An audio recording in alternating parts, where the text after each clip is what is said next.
But we're leaving Amblin. This has been your home since '84, right? Yeah, this has been, I built the building began it in '83, and we finished it like 8 months later in '84. I think because with the BFG opening, the idea was, where are your old stomping grounds? Get it? Stomping grounds. Well, I have not left Giant Country since I entered Giant Country, which was here at Universal Studios. This has been my Giant Country. I've always said that this is, Universal's been my ancestral home all these years. Are the stories true that you used to sneak onto the lot here when you were a young guy? How old? Probably about 16. So you couldn't be tried as an adult at that point? No, I would have definitely been taken to juvenile court and gotten a suspended sentence for giving it a good try. But I wasn't caught, thank goodness. I had a pass for 3 days, and I just took a chance. And the guard would remember I had been here on 3 consecutive days. So you were regular? I walked in with no pass the 4th day, and he waved me through, and it was that way for the next 3 months of my summer vacation. Really? This is how I spent my summer vacation. Just coming in, and what would you do? I would just watch television shows being shot. I would go all around the lot, watching the kind of coordination on a set. Just watching, everybody knew what they needed to do, and they did their jobs, and it was very much like a kind of team sport. Did you see any filmmakers that you admired? Hitchcock, but I got thrown off that set very quickly. I was on the Torn Curtain set for about 10 minutes before someone came and told me to leave. Did you get to see him? I got to see Hitchcock and Julie Andrews, but I was on the Phantom of the Opera stage. They were far away, and I had just come through an entrance. I was at the back of the theater. There were 500 extras in the seats. That's when an AD or a second, maybe even a third AD, got kicked off by a third AD. So they said, show me your papers? Or just said, why are you here? And I said, I'm just here to watch. And they said, well, no, this is a closed set, and that was the end of it. This is Courthouse Square. This is where we shot Back to the Future. And that was the clock tower. There's the time already set on the clock tower. But this existed before Back to the Future, right? It was... yeah, this was always here. We just used what was available to us. But that gas station we put in for Back to the Future, too. Was it used for a lot, like just random TV shows and movie sets? Anything? Oh, this has been used for everything. This has been used for television series, movies. Before Back to the Future, did it have a most famous use? It was used, I think, To Kill a Mockingbird shot a little bit here. There were a lot of television shows that shot here, but this is most known for Back to the Future now. At least that's what the trams say. The tour guides tell everybody this is most known for Back to the Future. We like that. You're gonna watch out. There's so many tours here now. Yeah. It used to be just I could just slip up and down these streets, but I know how to get there because I go up Steven Spielberg Drive. That's good. Right here. You know that one. I know how to get up there. I love being bifurcated with Jimmy Stewart. That's a great honor, actually. The corner of Stewart and Spielberg. I love that. That's one of the greatest honors of my life, is being able to share a street sign with Jimmy Stewart. So this just goes up, and these were all. Remember how many westerns they made in the 50s and 60s? So these were probably the most utilized back lot in history was back here, and they were just western streets as far as the eye could see. Even more in the old days that were taken down for other sets. Mm-hmm. So it goes from Western to kind of Spanish. Sort of Mexican-style architecture, if you were this doing is south of the border exactly. kind of thing. And then this is Jaws. I'll tell you, the Orca used to be right there. I tell you that story? No. In one of our many interviews? No. The Orca was here. The Orca right here. The original Orca was here. And I used to come out for about a couple of years after I made the movie to get over my PTSD. I would work through my own trauma, because it was traumatic. From making that film?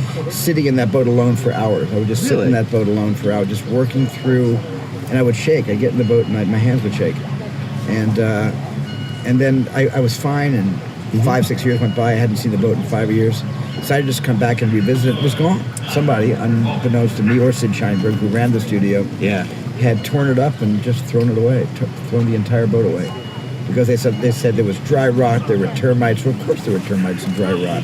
I'm going to actually ask them to rebuild it and put it back here. I'm going to actually see if they'll do that. Because the tourists would love to see the Orca. So it was just a chance to kind of commune with that experience? And and the experience was very good to me, as you know. The experience gave me complete freedom for the rest of my career. The amount of success the film enjoyed just gave me Final Cut. It gave me a chance to tell my own stories. Steven Spielberg Drive is a long road. It's a long road. It's a long and winding road. Suddenly I feel like I'm doing James Corden interview. Exactly, yeah. We'll start karaoke soon. There we go. So you know what this is? This is How the Grinch Stole This is Ronnie Howard's movie, How the Grinch Stole Christmas, which is very, it's nice they kept this up. Yeah. And then right around the corner is the infamous Bates Motel. There it is. And it hasn't changed very much, same color. They haven't even repainted this place. I think they've replaced some light bulbs, but wow. This was just an amazing piece of art direction. To have this here and have the, Norman Bates' mother's house right up there, it's pretty extraordinary. And it all seems so small now, When you see the movie, it all looks bigger. Yeah, just funny thing about movies, they make everything look bigger. Well, that's a little bit of foreshortening, right? Or actors look bigger, they make directors seem bigger, but we're not. We're really not. So and it was interesting when I shot War of the Worlds here, this is where Rick Carter located the 747 crash. Mm-hmm. And we bought it for, I think, $50,000 and cut it up into little pieces, brought it up here and built this neighborhood for the crash site. So the houses weren't here yet? We added these houses. This was part of the Rick Carter's production design, to have this entire plane crash right in the middle of the neighborhood. Wow. And then shear the house that they were hiding in half, as you remember from the film. So all of these, it's just kind of scary to come up here. When you see the movie, you'll notice there's not a single body in the scene. Yeah. There's no bodies in the airplane, and nobody's on the ground. That was an illusion that seeing the empty seats I thought was more powerful than having a bunch of dummies or extras. Right. Not to be confused, by the way, but we mannequins strapped into the seats. It was a lot more horrible, I thought, just to have the whole thing empty. And then this is where Lost World was. This is the Lost World set. Oh, no way. This was the second visitor center up here, right around the corner.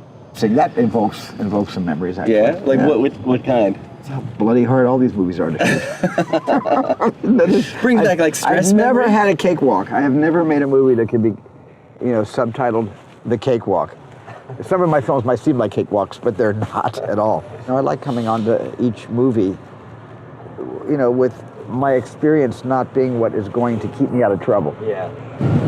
That's how you mix it up, how you can stay fresh, right? I think you told me before, Spielberg's nerves are a good thing. It's good. Filming, right? Nerves are good. They're good. The announcement Indiana Jones 5 is coming up. Well, You've heard about that, right? Yeah, somebody told me I'm scheduled to make one of those again someday, but that's not for a couple of years. And Ready Player One in between that? And Ready Player One is what I'm going off next month to do. When you were prowling around the studio as a 16-year-old, were there things you learned that became valuable, or was it more just inspiration? I basically took a master course in film editing because it was a lot harder to stay on a set for an extended period of time without me being questioned, what am I doing here? Right. But the editors embraced me, and all of them did. I probably learned more in editorial sneaking around here than I did on any soundstage. How did you introduce yourself then? Like you just come in? I told the truth. I told the truth. I told all the editors I was unofficially here to learn how to be a director. And nobody blew a whistle on me, and they liked having me around, and they played a couple of jokes on me.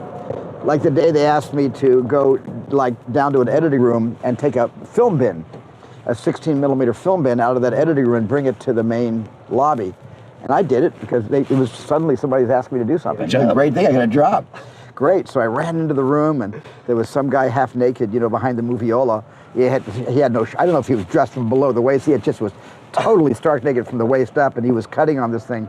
I said, excuse me, and I took the bin out of the room, and the guy stands up, starts shouting at me, using a lot of inappropriate language, and I immediately recognized him. It was Marlon Brando. I ran out of the room without the bin, and the editors were suppressing their laughter because they didn't want to be heard by Brando, but they were on the floor, they were rolling on desks, they were laughing so hard. What was going on? Brando apparently was cutting a documentary on Tahiti, and they had right. lent him a room, and they played this, they kind of, I guess, punked me. So he was in there. Days. He was in there going tribal, and they just he was tribal. Him. When he stood up, I think he was wearing bathing trunks. But that was the only time I ever saw Brando in the flesh. You get to see a lot of him. Okay. Thanks, Stephen. Thank you. This is really fun.